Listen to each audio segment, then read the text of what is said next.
Okay, looks like it's 4 o'clock and we're ready to get started today. John, if we could start with a roll call, please.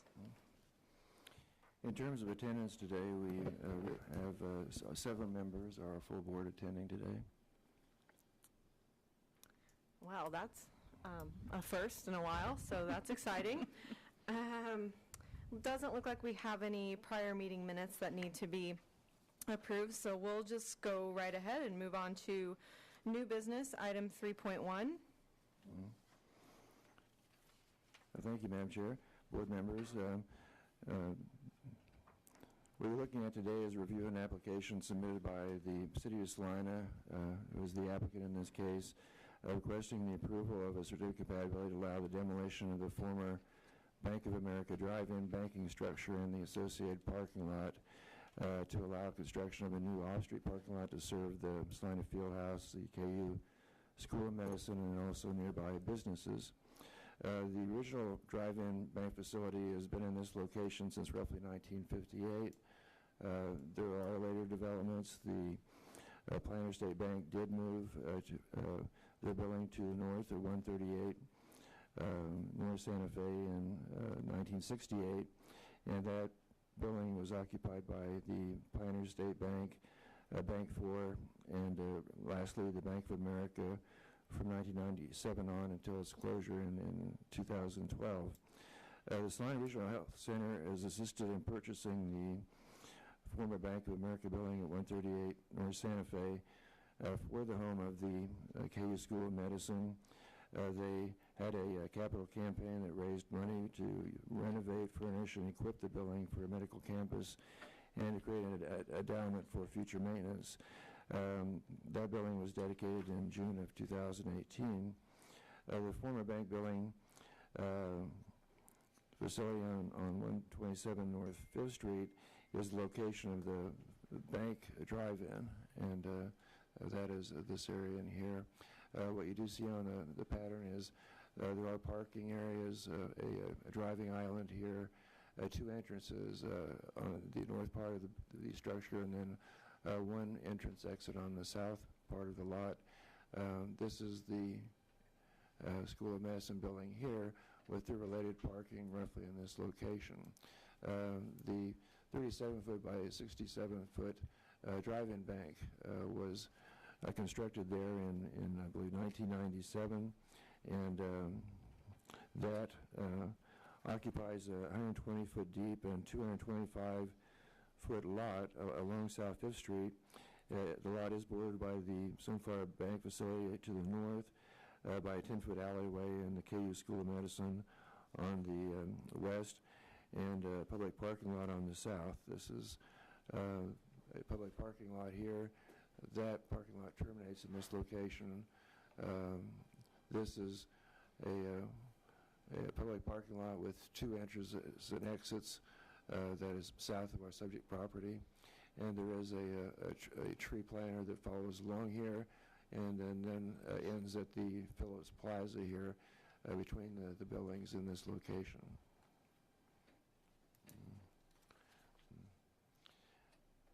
The application has been submitted to address an increased demand for parking, for public off-street parking to serve the Salina Fieldhouse, the KU School of Medicine, and the downtown businesses, especially along Santa Fe. The City of Salina is working jointly with the property owner to redevelop the former Bank of America parking lot. The parking lot itself would have 64 off-street parking spaces as designed, and this is a rendition of this where 5th Street is on the south, the Sunflower Bank is on the north. This is the public parking lot, and this is the parking lot we're looking at today. Roughly, you'll see the existing conditions there now. This was a driveway island to separate passage on the lot from areas using the former bank building and to the drive-in aisles of the drive-in bank building here. Their exit is on this portion of the lot. There is a driveway here, and then 2 driveways here and here existing. What is proposed is to remove the landscape planter in this location and to develop an 8-foot wide walking aisle which would have decorative brick. With that opened up, the proposed parking would then circulate with an entrance on 5th Street and would pass through these 60-degree parking spaces and then terminate and actually merge into the parking lot to the south.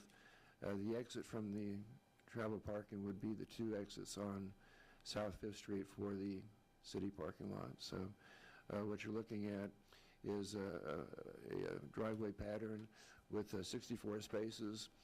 In removing this pass-through on the south lot, they acquired additional 7 parking spaces on this particular lot, and that gives us a grand total of 71 new spaces, but 64 are on the former bank lot here. The city engineering department has came up with that parking lot layout, and the design is consistent with other city parking lots. As proposed, the lots would be interconnected, and the driving aisles and parking spaces on the public lot would exit on the south. There is an existing 7-foot landscape planter along 5th Street, and this will reinstate that landscape planter along the subject property where it does terminate on existing driveways. That would be reinstated instead of the planting strip along this east-west axis. The main access to the lot would be here again with the angled parking circulation that would circulate and then exit on the south parking lot. So that is how they acquired additional spaces. Each of those are 9 foot by 19 foot, and those comply with the city standards for parking.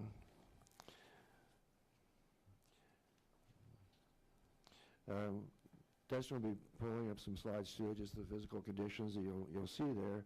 But we would note that the parking lot layout would extend an existing landscape planter to provide a landscape buffer on the parking lot on 5th Street. And while the design board does not have the authority to approve a parking lot design that doesn't meet the minimum standards for the zoning ordinance, the planning staff has determined that the proposed parking lot will comply with the parking requirements for the zoning ordinance. And as far as findings today, what we have as findings is the proposed parking lot will be located on the interior of the block where it would minimize the visual impact on the parking lot and streetscape. The provision of a landscape planter along the North 5th Street sidewalk would enhance the streetscape and provide a landscape buffer. The parking lot would maintain a strong emphasis on the pedestrian environment, and the proposed parking lot would minimize the disruption and to the visual continuity of the street, and the proposed parking lot would provide a 8-foot passageway, though at surface level, from the field house over here into the Santa Fe Street frontage, and that the proposed parking lot design would conform with the downtown design guidelines.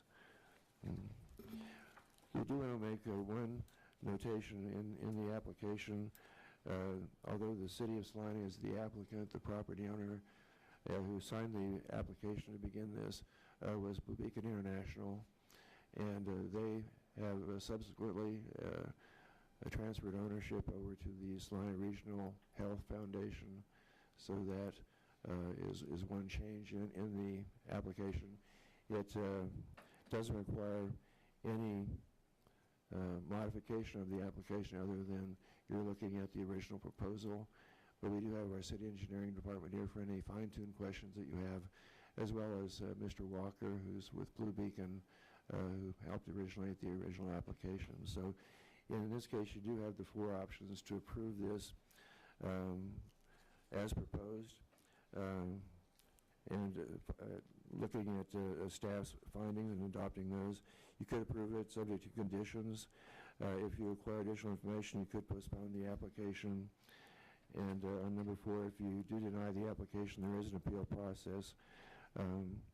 Staff has determined the parking lot layout as presented meets the city's dimensional standards for parking lots, and staff believes that the proposed parking lot location would conform with the design guidelines for downtown Salina as well as the city standards. It would expand the availability of public marking and would enhance the appearance of the streetscape along 5th Street and that's why staff would therefore recommend the approval of the certificate of compatibility application under option 2 with the following conditions: that if there's any significant changes to the project as proposed, development services staff would be notified to determine whether additional review is required.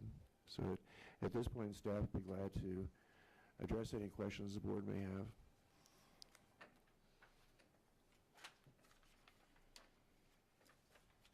John, maybe I missed it, but is this going to be a public lot, or is this private? The plan is that originally we said in our report that the property would be leased by the city from Blue Beacon International, but the property will be leased by the city from the Salina Regional Health Foundation. The plan is through that lease that the KU Med School would be able to reserve through that lease a certain number of the 64 spaces for the use of medical school students, but the remainder would be a public city-owned lot that would be available for public use just as any other lot is downtown. So it will be, there's a parking lot at the northwest corner of Ash and Santa Fe. The land is actually owned by the Salina Chamber of Commerce, but the city of Salina leases it and operates it as a public parking lot. So this would be similar to that. Okay. Would there be public restrictions as far as how long somebody could park in a location?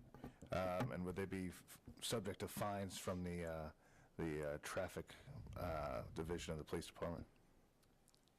I'll look over to our public works staff. I don't know that they've been busy designing it. I don't know how we've gotten that far with the operation, but I would assume that this will be signed for either 8-hour or 2-hour parking, similar to some of our other downtown lots, but we haven't really gotten that far.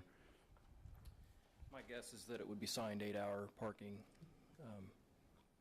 And then the reservation, it's my understanding the reservation for the medical school staff and students would only be in effect from 8 to 5 Monday through Friday, and so it would be available. The rest of those spots would be available for the events and so forth at the field house. We haven't figured out exactly how we're going to reserve those spots yet, so I don't know if that's going to be a parking pass of some sort, but So it could be a pass. It could, I don't know that we would end up going out and actually signing or posting those spaces, but that is going to be part of the lease negotiations between the City of Salina and the KU Med School for reservation of a certain number of spaces within the lot for medical school students. Do you know approximately how many spaces they're thinking? I do not. Okay. I just know that we're gaining 64 total spaces, and the enrollment per class in the medical school is on the order of 15 or so students. So I don't think it's going to be a high percentage of the lot. Okay. it's my understanding it's in the high 30s, in the 36 to 39 range would be reserved for the medical school. So have the negotiations actually taken place, or is this something that will take place later? Like if we go through with the vote and we approve this, and then negotiations fall through with, you know, KU decides, hey, no, we're going to take the entire lot, then what? Well, as it stands now, this parking lot has been designed by the City of Salina and would actually be physically constructed by the City of Salina, so the medical school would not benefit from that should the negotiations fall through. So it's more likely if they fall through that the lot won't be built at all. I don't think there's any plans for the medical school to build the lot themselves.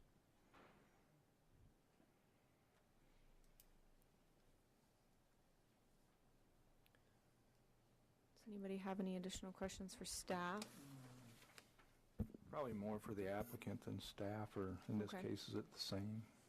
Well, in that case, I'd invite the applicant to, whoever is representing today, to come up and answer some questions. My question's on, in the guideline E4, talks about being well-lit for the pedestrian walkway, but I'm not seeing anything about lighting. You Am I can see missing on it? this plan, there, these little circles that are not called out as anything, those are light poles. Along the street, that's correct, where the... What about the crosswalk? Is there lighting planned for that? For the crosswalk? Yes, sir. The whole, these will be these will be tall light poles here that will have four heads on them, like the existing parking lots have. These out here are the street lighting that are currently out at the street, but they'll be moved back into the planters here. And there are two existing light poles back here that actually aren't even needed, that will remain. They're there now. So that And- crosswalk will be well-lit? It will be. Cool, okay. The whole lot was designed to maintain a minimum level of lighting. Not by me, because I don't do that, so. And then my other question was still on a crosswalk. How does that, the brick you're going to be using in the crosswalk, how does it compare to the brick that's in the alleyway? Is there going to be a real sharp contrast, or is it I similar? believe there is a difference. This brick that we've designed to put in here matches the brick that's going into the streetscape on Santa Fe. Oh, okay. And so it would be identical to that. Okay. And I think there is a little bit of difference between that and what's in the alley, but I think they're both shades of red. Is that correct, Jim? I don't know that it's red.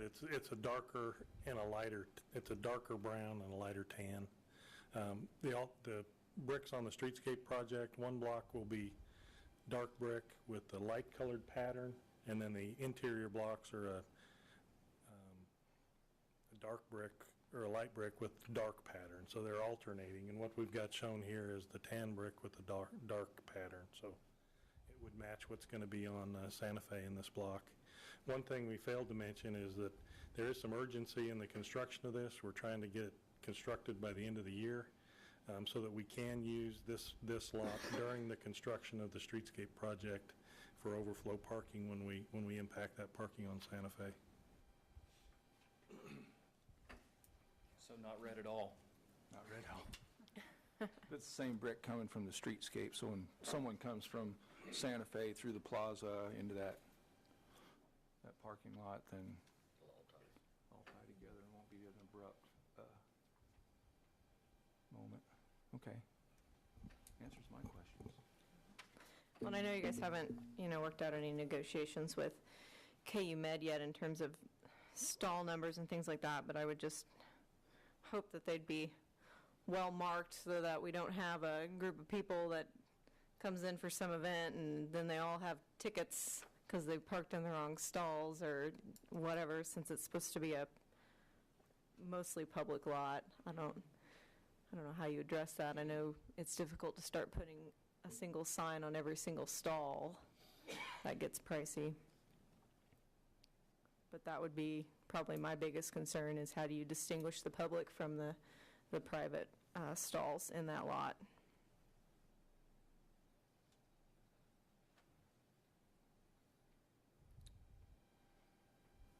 We'll figure that out. The police won't let us mark things poorly, so that very thing happens. Okay. So That's good. right.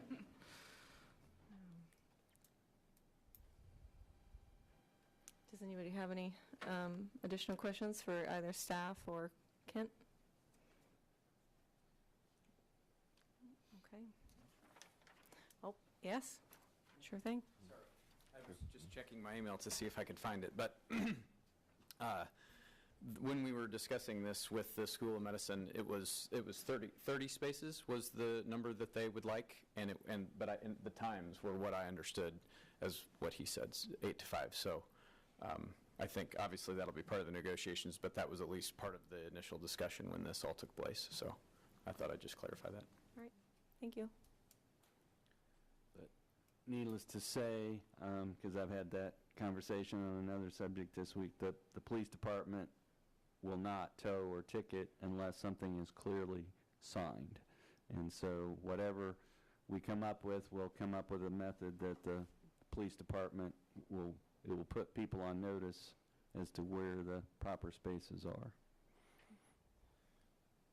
One other detail that I think especially this group would be interested in, we do not have the landscaping as part of this contract, and that deals with the time of year that we're doing the construction. The median beds in the interior, as well as the planting bed along the whole east side along 5th Street, we plan on letting a separate contract next spring to landscape those.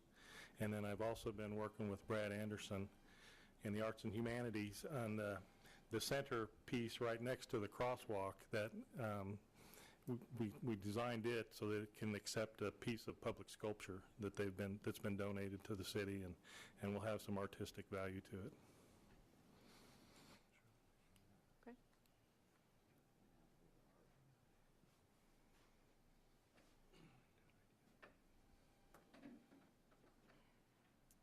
Any further questions? Is there any discussion or questions, comments? Okay, well, in that case, I would entertain a motion. Oh, yes, sorry, John. Public comment, please. I'm not used to having to do that. We usually don't have any public, so thank you. You know what? So I have to compliment you and the rest of you for complete quorum here, a complete full house, but for posting this meeting online on social media that this was happening. It caused me to look at the agenda and kind of see what was on it. I have a few things. First of all, I like the fact that this is finally being done. I just have 3 main questions that kind of go along with this. The first of which is, and I'll hit it first because Mr. Hyder had asked about this, and I thought it was a great question because we're spending a lot of money on this downtown streetscape, and I know that you guys had something to do with the approval of that and will, as far as a grouping of the elements and so on. I'm concerned, the only thing I'm concerned with, and Mr. Hyder, I think you started kind of down the path that I was on, and that was, no pun intended, of course, but the pedestrian lighting, because I know that there is specific pedestrian lighting, at least on the intersections and bulb outs, that is more of a bollard type lighting, I believe. And I'm wondering the appropriateness that might have to kind of carry through that pedestrian theme throughout, through this thing. I'm a little concerned that, in a way, I'm not sure that once we haven't addressed of how you cross the street and where you end up when you're on the other side and how that ties into the entry of the building. And I might add that some of these questions I have are out of a concern, not just as has anybody thought of this, but as a professional site planner and landscape architect who's been in practice for over 30 years. These are the types of projects that I've dealt with over a 30-year career, and I'm concerned that the big picture wasn't considered maybe fully, maybe it has been, but when I look at the connectivity between Santa Fe and the entry of the field house, which is the predominant tourism generating feature that we're promoting it as downtown, I'm concerned at the number of pedestrian vehicle conflict points that exist between the pedestrian getting from one to the other, and wondering if alternatives were explored that limited that conflict, one being taking the pedestrian down the alley to the north end and across the street, directly across from the field house. I don't know what the implications of that might have been. The other thing that I see from a pedestrian vehicle conflict that hopefully, and I do know that this appears to have gone out to bid, so I'm not sure how flexible this plan would be. But it appears that the driveways don't quite line up between the parking lot on the east side and the west side, the east side being the field house. And with the different turning motions, especially when you come into the public what will be the public parking, and you immediately, because the one-way street takes you right, I'm concerned that there may be significant pedestrian vehicle conflicts in that area. And just overall, was there any plan to redo the two public parking lots, because the one that's furthest south is obviously different, and I think it all along had been assumed that this entire public parking area was going to be redone. And I bring that up only because I know as you get further south, there have been alley issues with access into rear entries. And also, I, for a couple of years, served on the Salina Downtown Built Environment Committee, and I know that the trash corrals were always a really big deal. And it seems that, have we fully considered maybe what the planning implications of maybe just leaving them where they are? I mean, are they, am I right, are the trash corrals like right next to where this new path is going to go between the thing? Because if I recall correctly, Yes. that's where it was. Yeah, that's where it's showing on our drawings. Because right I know there. that part of the discussion we had on the built environment was the possibility of maybe moving that into the interior portion of the parking lot to where it wasn't right up against the alleys. If the back alleys were to be used more as a pedestrian type use, that you wouldn't have that smell, odor, trashy kind of use right there. It might be a little more isolated out there. But anyway, those are some of the main concerns I have. And yeah, the picture right there, as you look at on the far south, the left-hand side of that, if you can think of cars coming in and wanting to either turn left into the parking lot and immediately turn right because you have to, because it's a one-way, or if you're turning right into the parking lot at that point, you're coming into contact with, at times, if you're at a busy time of the field house, you're going to have not only a lot of cars arriving, but also a lot of pedestrians. And I'm just wondering, has there been any consideration as to how we can make sure that we're protecting those pedestrians, not only there, but from further parking lots there? So my main concern is just, I think the aesthetics are probably okay. They would be fine. I'm just worried about the pedestrian vehicle conflicts, and if those have been if those have been minimized to the extent that we can minimize them. And I just say that because if that parking lot before, there's two entries there. There's two entries into the existing public parking, and there's one in this one. And I think it doesn't look like we're minimizing any of those parking conflicts with the redesign of these lots. So anyway, I've gone on too long, but I appreciate your time and the consideration of maybe some of those parts of the design. Thanks, John.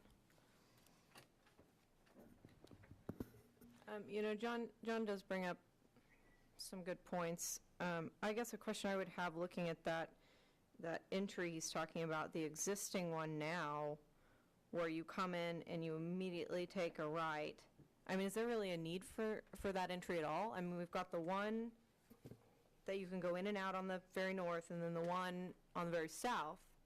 I mean, do we see a need for that entry, really? I mean, I don't know. I guess I'm just thinking, I get where he's saying that people are pulling in and hitting pedestrians, and then potentially cars pulling out of those stalls. It's not ideal, so I'm just wondering if we can just eliminate it. It could be removed. We were, as engineers always are, we were working on a budget. We tried not to do things that didn't have to be done. And so in this case, we didn't even really consider taking that out. This lot in the Ultimate, I suppose, would add that lot to the south of even the one that's on the sheet here. So there are actually 3 parcels here with lots on them, and they would all operate in that racetrack kind of form, like the lot at 7th and Walnut is. And I think that's similarly sized.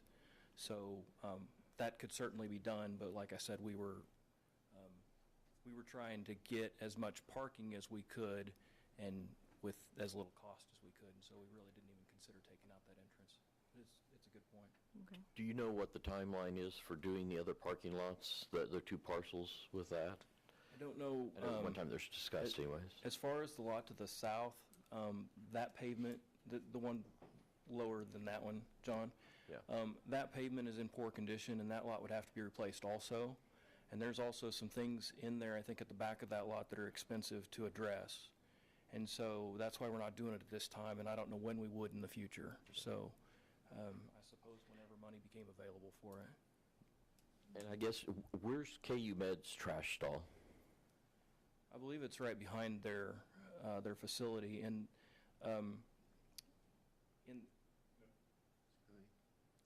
is it in the same area as the? Right in there? Okay, that's what that little... Those enclosures drawing. provide electrical service to the buildings across the alley. And so it is, I've been told this by our electrical engineer, is that it would cost hundreds of thousands of dollars to move either one of those, which is why we worked around that. I think the most historical, or the most important historical fact for all the board members to know is that those are not trash corrals. They weren't intended to be trash corrals. They were part of the 1986 downtown project put in at the request of Westar to protect their transformers. So the fenced areas were located and they were sized to accommodate Westar's transformers, and over time they kind of morphed into trash corrals, but they were not located or placed based on the best place for trash corrals. They were located and placed based on the electrical service needs of the downtown buildings and to protect Westar's transformers. So we should think of them first as electrical transformer areas and not first as trash corrals. They are used for trash dumpsters, but they were placed and originally designed to accommodate the trash, not the trash, but the transformers, and put in at the request of Westar.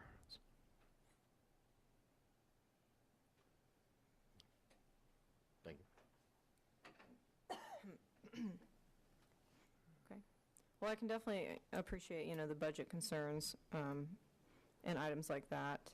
As far as the pedestrian walk there across the parking lot and where it comes into across the street in relation, when we had the big map up, it looks like it's going to come in right at the corner there. Yeah, I guess I don't know. Personally, for me, I don't really see how that's going to be a whole lot different than if we relocated. I think it's fine as long as there's good indication of where people are headed and where they're going, and it's obvious that they're going to the field house. But the one concern I would have is the people that are crossing the street there. I mean, what are we doing in terms of, are we putting a crosswalk there? That's our intention, Some yes. lights, anything? Actually, I think it's our intention to actually put in a brick crosswalk across there, so it's even decorative also, in addition to being functional. It's not part of this project, but that would be... That'd just be a crosswalk? Will it be controlled with a light, a button to push, or will it just be a painted crosswalk or a decorative brick crosswalk? We start by marking the crosswalks and seeing if people can function that way, and then if there becomes a problem, then we add additional things like the flashing lights that you see right outside the building here at is that 7th? At 7th and Ash. Mm-hmm. We will put those in if it becomes a problem, if we have From a traffic standpoint, we tend to wait and see if people can govern their own behavior before we implement more controls on them. And then John's got me thinking now about that entry right there at the crosswalk, and if it's really needed, because as I look at this now, and thinking as a driver going south on 5th, and I run into, well, not literally, I encounter pedestrians walking across 5th Street, and I've missed that north entrance, and so now I come down, I got pedestrians walking over to the field house, I have to turn right into the parking lot, I have to turn right again, and boom, I'm going to encounter pedestrians again. Is there a possibility of eliminating that entry and just having one at the south end, one at the north end? There is. Maybe pick up a few more parking stalls? I don't know. There is. I would elaborate, but that pretty much sums it up. There is. There is? Okay. Yeah, that's good enough for me. So it's not, I mean, I know it's always a matter of budget, but you don't think it's going to blow our budget if we suggested that? Well, it's going to cost money, you know, I don't know what entrances cost off the top of my head, but we'll figure it out. Would you be adding anything or just moving an entrance? It's removal, Farther and then down. we would put the planters back in through that area also to reestablish it, so it would add some cost. I don't think it would be significant, not in terms of projects. In terms of my personal budget, it would break me. So How about the construction timeline? What will that do to you?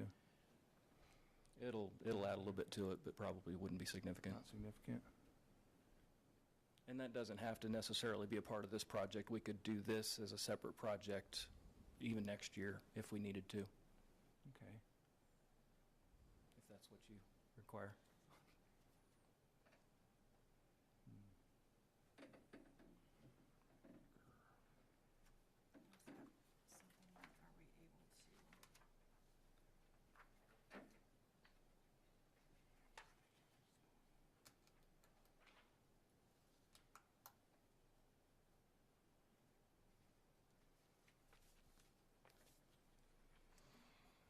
So as you look at your options there, option one is just to approve the design, the demolition and the design of the parking lot as submitted. Option two is to approve the proposed parking lot, subject to any conditions or revisions that are identified and approved by a majority of the board members. So if there are additional conditions or any kind of design revision or anything like that you want to condition your approval on, that would have to be included as part of any motion, and then see if there's majority support for that condition or revision. Your third option is to postpone this to a future meeting to allow for something else to be provided to you, or to deny the application as presented, and which would essentially not approve the parking lot plan for this site.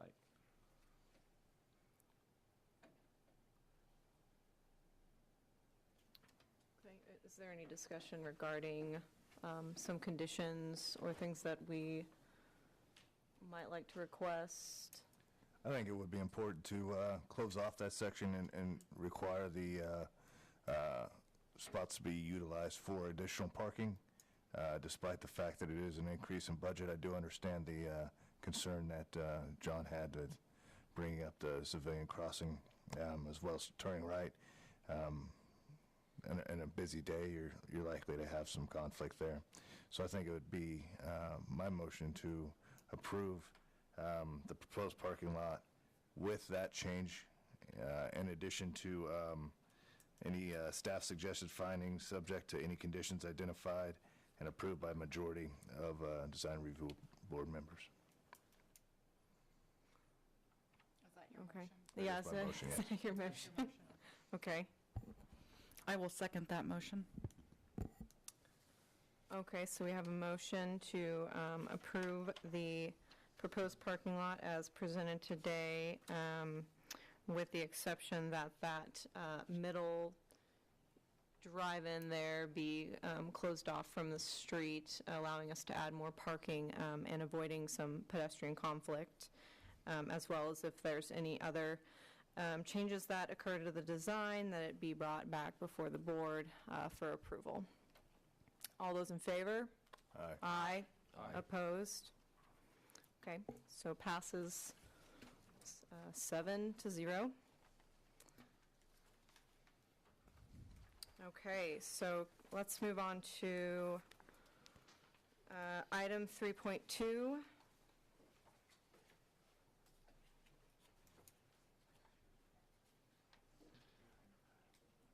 Under item 3.2, we do have a review of amended application filed by Lynn Melvin, who works with the Hayes Academy of Hair Design at 115 South Fifth Street, requesting the approval to amend a certificate application to allow the rehabilitation and repair of an upper-story brick facade and second-story windows rather than installation of a new metal siding.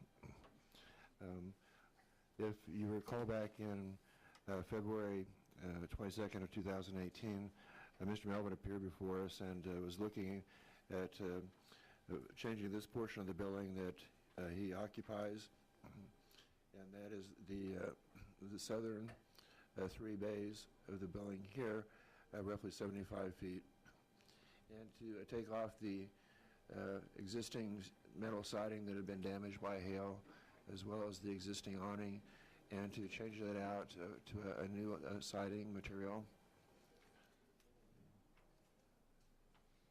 This is a view of the property after he did some limited removal of the existing siding. This does show that there is a facade of glazed tile brick, white or cream colored in place, as well as some decorative insets of a green tile or brick.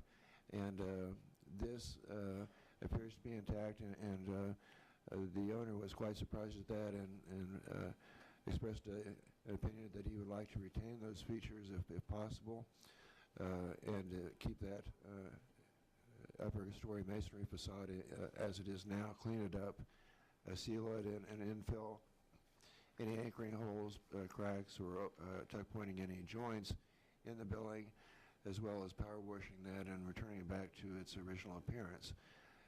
At this point, and we'll see on subsequent slides, that on the upper story brick, there is some deterioration just due to water infiltration over time, and that's led to some spalling on the upper cornice.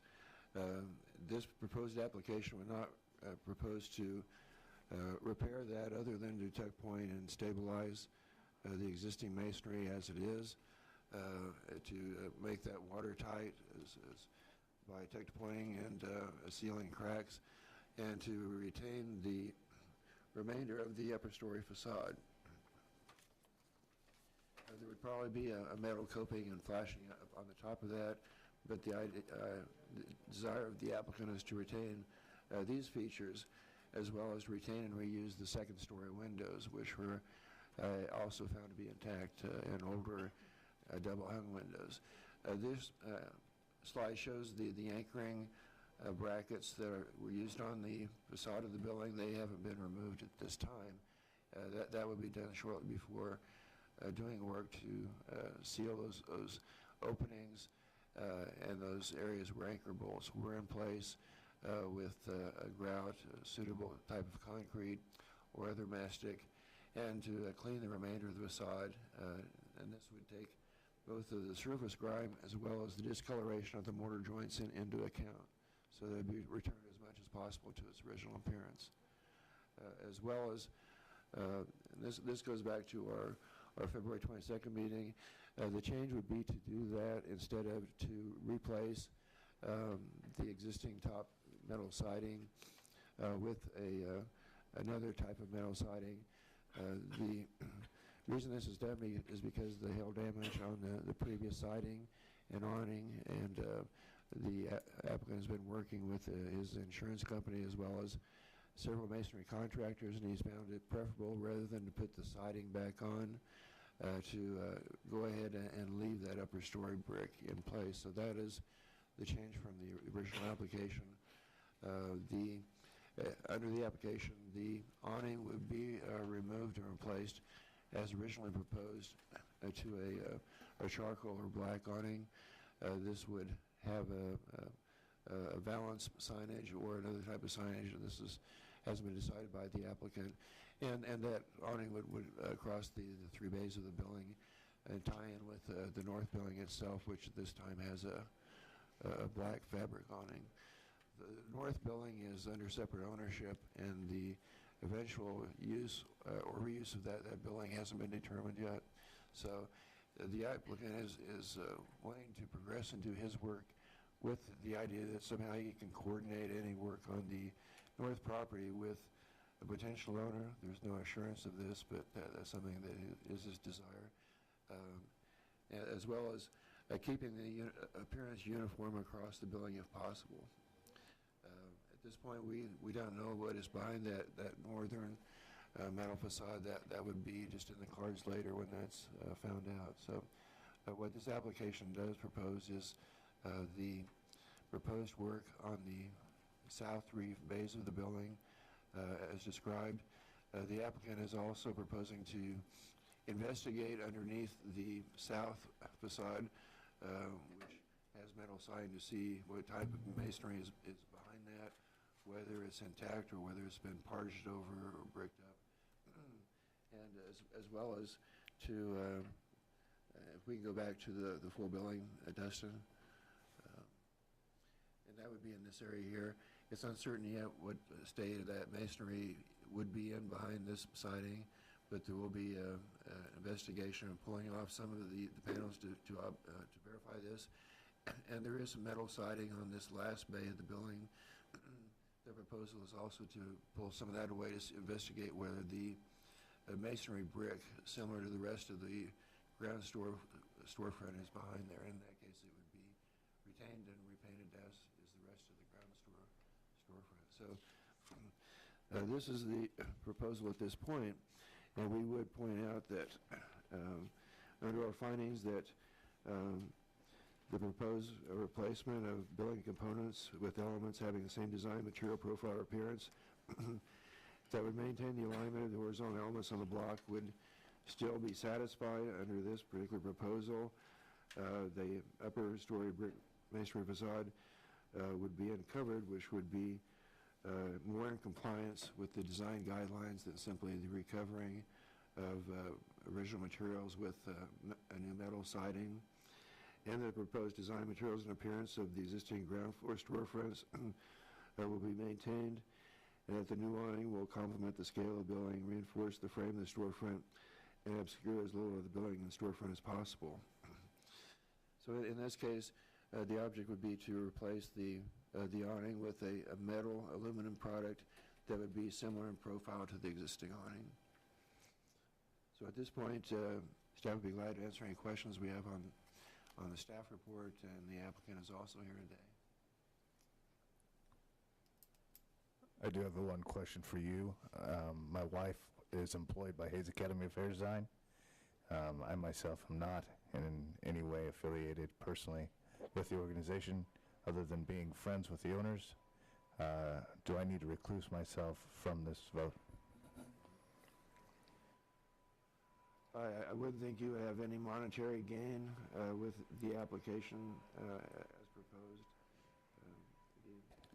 So if you have disclosed that interest and you think that you can view this application objectively and be an unbiased decision maker, then there's no reason to recuse yourself, having made that information known.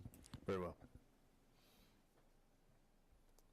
Okay. John, I do have a question. So the 2 panels up there that haven't been removed on the north end, we're not looking at any of that today, just the You are parts not, that- yeah, that is under separate ownership. The building, at least part of that has been vacated from Jack Schwartz's business, who was previously there. So that is still part of his estate at this point. Okay.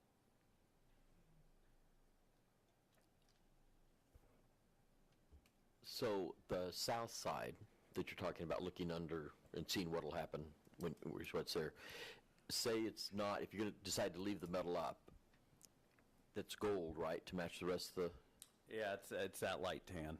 light tan? Okay. And so you probably just leave it as it is, or would you be painting Well, that? our or- hope is, whenever you get into a project like this, what we're learning is like the cost is unknown. So our hope is that we can pull a few panels if it's adequate and able to be restored within our budget. Our hope is to paint it the same, as close as white as we can to the top. Front. Yeah. You see the cross members that the metal was hung on. Essentially, it's a bit of an eyesore right now, but we can't do anything because if this is declined, we'll go back to the metal that you guys approved back in February using the existing cross members. So we're essentially at a complete standstill right now. But if we were to approve it, you would take those down? Yes, Those ma'am. aren't gonna- Those will come down, and as John referred to earlier, those will be filled with the appropriate compound. And new windows? New windows, yeah. Dan has the order, Glass Services, sorry. I just talked to him today. The glass will be ready, I believe, the 26th of October. And there'll be a vented window. I think we sent that to you, didn't we? I don't know if you have that. It'll be a vented window. In the event we ever, if we ever finish the upstairs, it'll be a vented window that, can open on the bottom. And There those you go. windows, Actually, those windows will be upside, they'll be reversed so they can be reached. Yep, there they are. no, you use the same windows regardless of whether you go back with the metal siding or stay with the brick? We use the same Correct, windows? yeah. Okay. Yep. Is what we, like I said, is we had no idea that brick was there. How dark is that brick once you get it Well, cleaned? what we were told, there was it was a fire in the old IRS building is what we were told. So until we get it cleaned, it's hard telling. And we do have, this is Eric Markley, by the way, one of the owners as well. KRC is ready to, Roger at KRC is ready to give it a good clean and to see what we're working with. But again, we don't want to put the cart ahead of the. Clarify just real quick, because he asked a question. You can see actually on the left-hand side, Jack's building, there is a distinct separation between us. And what we would do is the guy that had pulled that and actually is going to do our roof as well, will ridge cap that so it'll look like a separate entity. So it's not going to be, hers is like unfinished and then ours isn't. Ours will look like it's supposed to be that way. And when we pulled off, just to tell you guys, when we pulled off the sheet metal, it is a gorgeous building. It's really neat, and we would really like to bring everything that's going on downtown right now and restoring everything. If you drive by it or have the chance to drive by it after we get approved today, we hope, it's really, really pretty. So that's our intent is to keep everything the way it was in the 1920s and just clean that off, and then the paint down below, have it match as much as we can to the stuff up top. Again, the separation's going to be by a metal awning that runs across the full building. That the metal awning will actually match, there you go, back one, but it'll match the color of the windows itself. So again, we've been assured by our good friend at Roof Masters that they can ridge cap that to where you can't even tell the difference between the two. So same thing on the side of the building. When he pulls off a panel on the south side, and we'll come back and do that.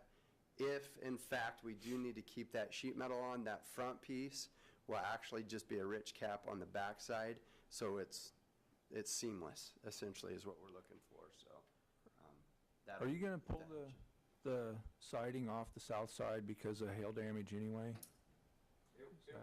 It wasn't as bad. So it wasn't as bad, so we don't need to. What we're looking for, and I'm sure our vision is just like yours, we want to make it look as close to the original as we can without, like Lynn said, we're not going to jump into hundreds of thousands of dollars.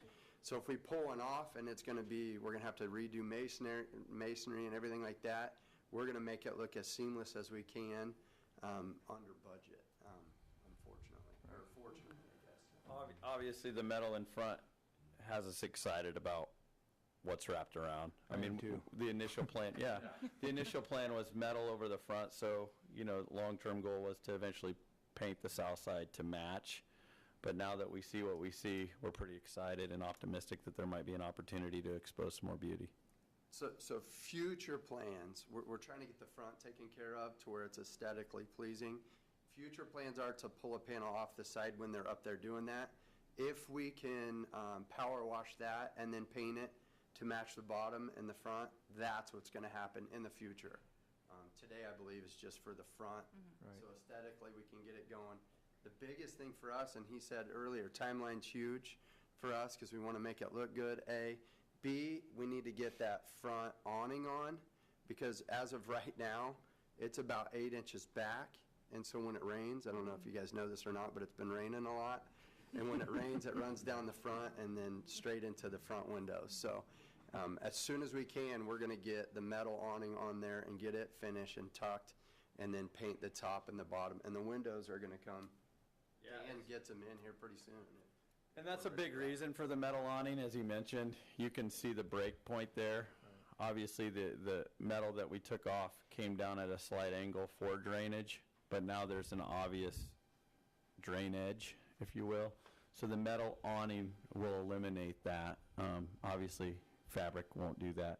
And we did talk to Mary and agreed. I mean, she did the black awning knowing that we were going to go with it's going to be metal, so it's obviously there's going to be a textural difference, but the color should be as close to the same as possible. And that's the windows and the awning are the same color? Black, is that what I'm hearing? Yeah, the windows will match the bottom. Same exact, same exact, I think they, at Glass Services, they call it a dark bronze or, yeah. Very, very close. It's hard to tell the difference. Have you received any feedback on your storefront grant application from SDI? Yes, and we have been approved. Okay, contingent on this? Correct. Okay. Well, I appreciate the fact that you pulled the panels off and that you have seen the beauty in the building and decided not to put them back on. And I don't know what people were thinking in the 80s when they thought that the metal panels looked good, but it's neither here nor there. Does anybody else have any additional questions for our applicant today? Nope. Hey, can I get your name? Do we have any public comment on this item? Sounds good. Okay. Sure. All right, then. Is there any discussion amongst the board? I'll just comment again, like I said, I think it's, going back to the original, highlighting the brick that's there is a great idea. I think my only comment on, and I'm pretty sure everyone's aware I'm a fan of brick and obviously dark bronze. But my only concern is if we do this front and we take a panel off and we discover that south side is going to be too expensive to do, how will that look with the metal siding on the south, metal siding on the north, and this little patch of awesome looking brick in the middle? Well, he had said that they were going to do, if it wasn't budget-wise, that he was going to do a transition to where there would be a seamless transition there. It's a great question. I mean, that's a question that we had as well. Our biggest drive for this, of course, is the beauty of the front and then the side. The biggest thing that's going to deter us from pulling the panels off and then resheeting it is going to be hundreds of thousands of dollars to replace brick. The greatest thing is when we pulled off the front, that didn't need to happen, right? So when we get into the side and we pull it off, if we get a quote from a mason that can come in and check it out, and it is hundreds of thousands of dollars, then of course we will try to keep it as seamless as we can, not from the front aesthetically, but from the side. Right. A lot of people want to wrap it like it actually is right now. That whole corner wrap needs to be off and it needs to be flush. We're pretty picky, and so I agree with you. That needs to be assessed, but In a perfect world, when we pull it off, it looks a lot like the front. We power wash it, we paint it to match, and then go from there. So just to help maybe a little bit, the back actually is not sheeted. The back is actually, the back of our building here is not sheeted, it's painted. And so that's, our hope is it's all going to be seamless. I don't get down your alley very much, so I'm trying to picture what By that looks images like. recycled. So the back, That's right. behind, It is behind this, and John may have some statistic on this, but the back portion of the building was an add-on, so it drops down. Okay. And that particular portion of the building is cinder block. Our hope is the front portion is what we see here, but Right. there again, until we take it off, no way to tell. I'm pretty confident the far back portion will be cinder Until block, you get but to still, the I mean, our intention would addition. be to paint that still, if that's the case. Yeah, just as seamless as it can be. That's what we're Okay. Great question. John, is there anything historically in this building that would lead you to believe there was, you mentioned a fire, anything that would make us think that that south side isn't going to be as awesome as the front? In looking at our older Sanborn maps, it didn't appear that there was an attached building on there, say, an older building that was attached to that. It doesn't show that in the 1911 Sanborn maps, but it could have been a nearby building as well. I actually didn't come across that in my investigation, but we weren't aware of that unless Mr. Melvin has got some documentation. No, I don't. I just thought I better add in, on the south side, there are no windows. We do know that from the inside. Okay. But as far, I thought it was you, John. I apologize. I'm not sure who told us there was a fire there in the 20s, but it was the IRS building, so that would make sense, right? Okay.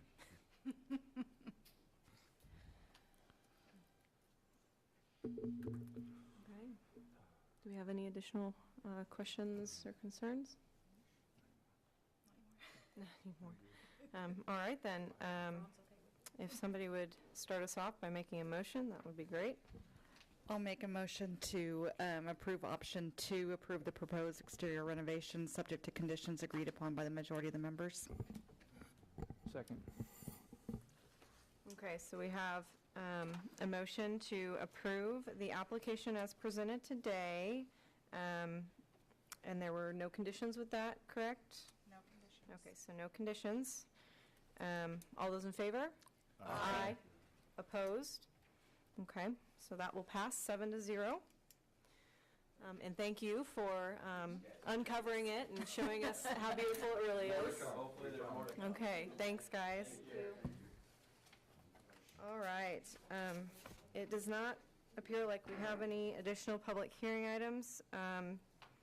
Do we have any administrative or unfinished business or preliminary discussion items? We don't at this point. We don't appear to have anyone remaining for a public forum. But we did have some questions from Maggie. She's been in touch by email with me at least, and perhaps some of the members there, on our next application. And in 2 weeks, we'll meet on the 25th, I believe, and look at the modification to the existing downtown streetscape crosswalks.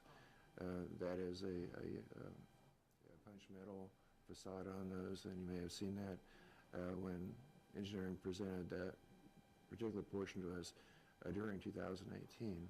And the City Commission on Monday this week did take a change order on that to potentially reduce one of the intricate panels to something more simple as a cost savings.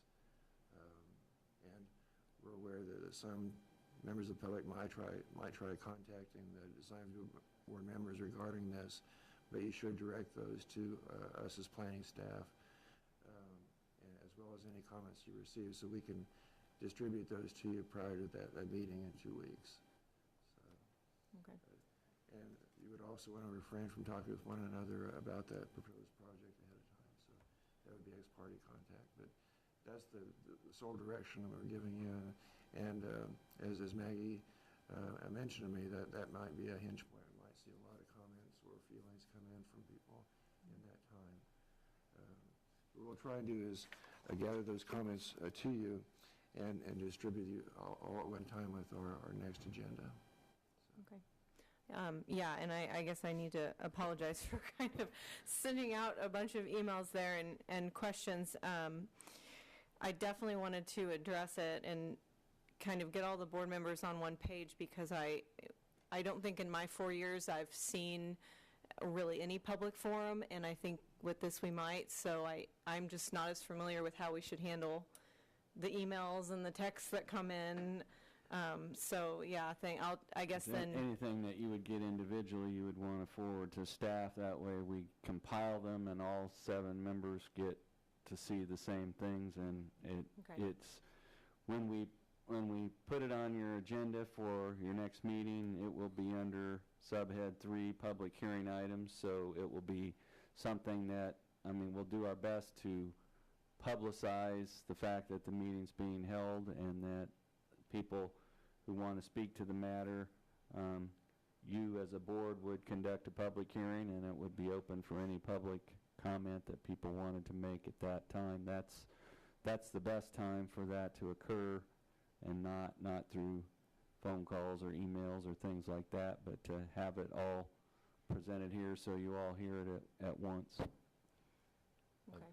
So text or messages or emails that are received, or we'll just send them directly to you? Yeah, and then Okay. we'll compile those, and we'll probably put a header or a divider on it and say this is public comments that have been received, and so that all of you get that as part of your packet, and that you all have them at the meeting. Okay.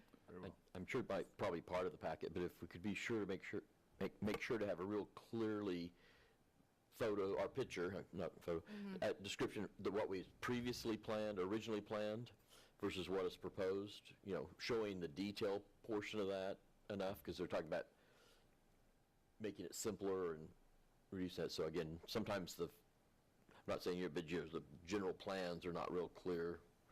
Yeah, there's enough intricate or ornate detail involved in some of the metal work there that we would want to give you close-ups of that. Thank you. That's why I just want to make sure we differences. had that, yeah. Because if you're looking at it from 200 yards away, you're not going to pick up the details. So. Okay. Do we have anything else? Oh, yeah, we did have that question, John. When are we supposed to be electing new officers? I thought that was supposed to be at the beginning of October. Maybe I'm off. I don't know. Well, staff is neglected to bring that forward for you, so I will probably address that at our next meeting. Okay. Yeah.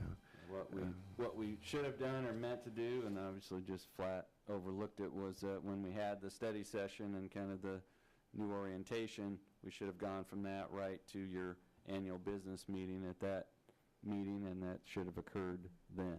But it was not on your agenda at that particular, but it is time to do that, because we now have 7 board members, and it's time to roll over new terms for the coming year, which actually starts in September. So.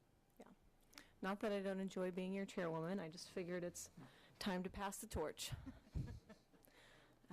All right, then. If we don't have any other business or any other items today. Yeah, I have one last little comment, because I can't seem to shut up today. The next meeting, have you advertised that? Has that gone out to the public yet?